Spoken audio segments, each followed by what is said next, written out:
A palavra de Deus sempre rica, sempre abençoada. Uma vez me perguntaram, mas a senhora já leu quantas vezes a palavra de Deus? Que eu me lembre, e olha, infelizmente eu não tenho muito hábito de anotar, não é? Quantas vezes, mas que eu me lembre mais de 10 vezes. E eu estou sempre lendo a palavra, quer de maneira seguidinha, assim, né? Mateus, Marcos, Lucas, João, Gênesis, Êxodo, quer assim, seguidinho, ou às vezes eu pego um tema para ler e tem sempre coisa nova. Sabe por quê?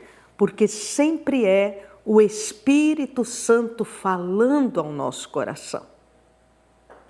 Através da palavra, o Espírito Santo conversa com você, ensina você, fala ao seu coração.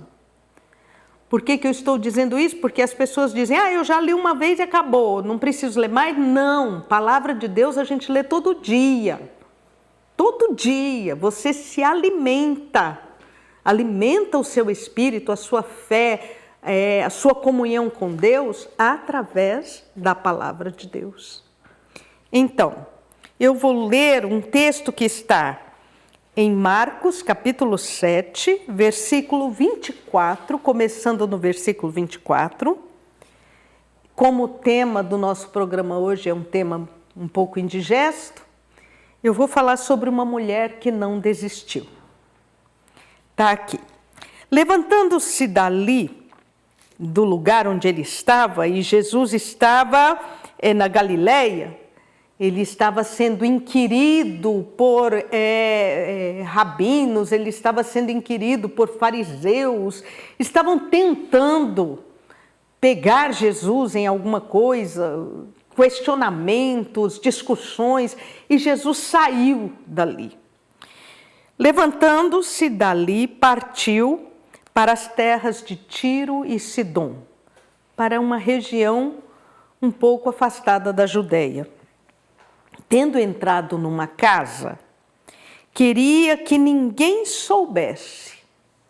No entanto, não pôde ocultar-se. Jesus queria um tempo com os discípulos.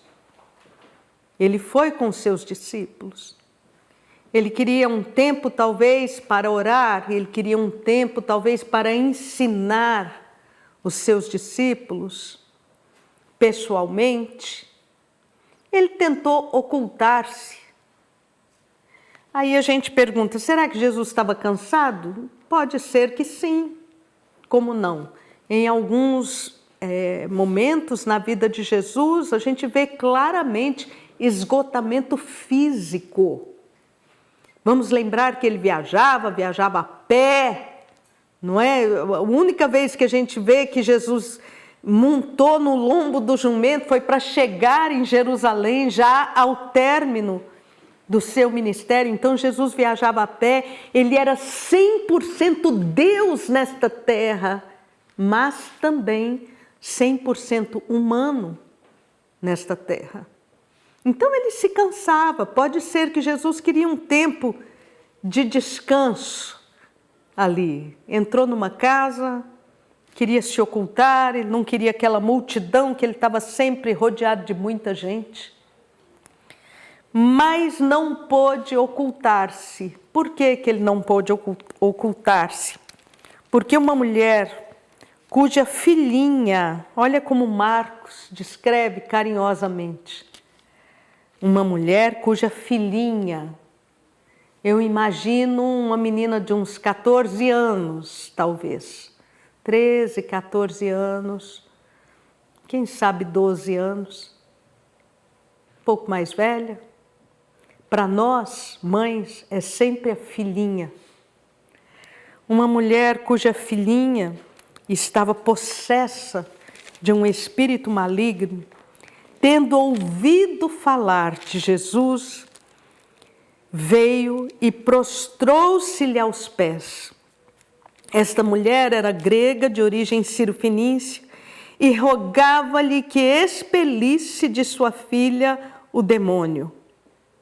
Mas Jesus disse: deixa primeiro eu fartar os filhos, que se fartem primeiro os filhos, porque não é bom tomar o pão dos filhos e lançá-lo aos cachorrinhos. Ela, porém, lhe respondeu: sim, Senhor, mas os cachorrinhos, debaixo da mesa, comem das migalhas das crianças. Então lhe disse Jesus: por causa desta tua palavra, podes ir, o demônio já saiu da sua filha. Voltando-se ela para casa, achou a menina sobre a cama, pois o demônio a deixara. Eu converso com muitas mães, muitas. Graças a Deus, nesses anos de ministério, tenho podido, pela graça de Deus, ajudar algumas mulheres. Converso com muitas mães. É muito triste quando a gente recebe uma pessoa angustiada, desesperada, por causa do sofrimento de um filho. Aliás, eu vou repetir aqui o que uma amiga minha me disse uma vez. Ela disse: a parte mais dolorida do nosso corpo se chama filho. Dói quando a gente vê sofrimento de um filho. Essa mulher estava vendo o diabo destruir a sua filha com um espírito maligno, com um demônio que se apossava da mente, se apossava do físico daquela menina. Talvez a porta que o demônio achava era uma enfermidade, como no caso do menino lunático, que o pai também trouxe, não é? A porta que o diabo achava era a enfermidade e chegava e estava destruindo a família através daquela doença. Talvez tenha sido o caso desta menina. Mas eu vou contextualizar. Hoje as mulheres, quando chegam para mim, elas dizem o seguinte: minha filha está em más companhias, está se envolvendo com drogas, eu não sei o que fazer para tirar minha filha disso. Meu filho estuda num colégio pago, bispa, um colégio bom. No entanto, se envolveu com drogas lá dentro do colégio, eu não sei o que fazer. O diabo destruindo a família do mesmo jeito. Meu filho e minha filha estão com uma confusão na cabeça, uma confusão de identidade, bispo. Eles não sabem mais o que eles são. E o diabo destruindo da mesma maneira. Então, o que eu quero falar com isso? Não sei qual o problema, qual a dificuldade. Estamos abordando o tema de abuso sexual no programa, talvez seja por aí, doença. Você reconhece a ação demoníaca tentando destruir a família, destruir seu filho, destruir sua filha. Que você haja como aquela mulher. Que mulher abençoada. Que guerreira abençoada. Ela não era judia. E esse foi o motivo pelo qual Jesus falou: não é bom tirar o pão dos filhos e jogar aos cachorrinhos. Ela era cananeia. Os cananeus, olha, dos cananeus veio Jezabel. Daí eu não preciso mais dizer nada para você. Historicamente eram inimigos de Israel. Ela era cananeia, sírio-fenícia, daquela região.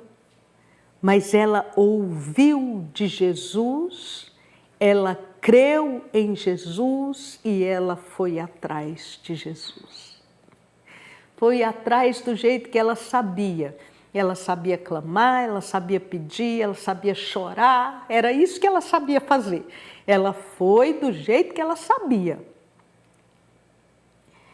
E o que mais me impressiona, nossa, e me toca isso, que Jesus não estava disposto a responder. Você não ouviu eu ler que Jesus queria se ocultar? Ele não tinha planejado, Jesus não tinha na sua mente, não tinha planejado atender ninguém, curar ninguém naquele dia. Ele tinha planejado ficar isolado. Mas você já parou para pensar que a fé daquela mulher quebrou o planejamento de Jesus naquele momento? Que fé maravilhosa! Jesus queria se ocultar, mas não pôde. Por quê? Porque uma mulher se recusou a desistir do seu milagre. Pode acontecer com você também. Ore do jeito que você sabe. Ore de madrugada, ore de manhã, ore na hora do almoço. Ore quando seu filho e sua filha saem. Ore quando eles chegam. Faça campanhas de oração na igreja, campanhas de oração, campanhas de jejum e oração. Mesmo que pareça demorada a resposta virá. Me perdoem os homens, mas eu tenho um orgulho dessa mulher. Sabe por quê? Porque pouco tempo antes desse texto, Jesus virou para Pedro e falou assim: "Ô homem de pequena fé, por que você duvidou?" E para essa mulher aqui, Jesus diz: "Ô mulher, grande é a tua fé. Seja feito contigo como queres." E Marcos ainda se dá ao trabalho de descrever, voltando ela para casa, achou a menina sobre a cama, pois o demônio a tinha deixado. Voltando para casa, recebeu a concretização do seu milagre. Que seja assim na sua vida, mãe. Qualquer que seja o assunto, doença, opressão maligna, droga, destruição, filho pródigo, filho que foi embora, filha que está andando em caminho ruim, criança que nasceu com problema, não desista. E o Espírito Santo diz também para você: ô mulher, grande é a sua fé, seja feito com você como você quer.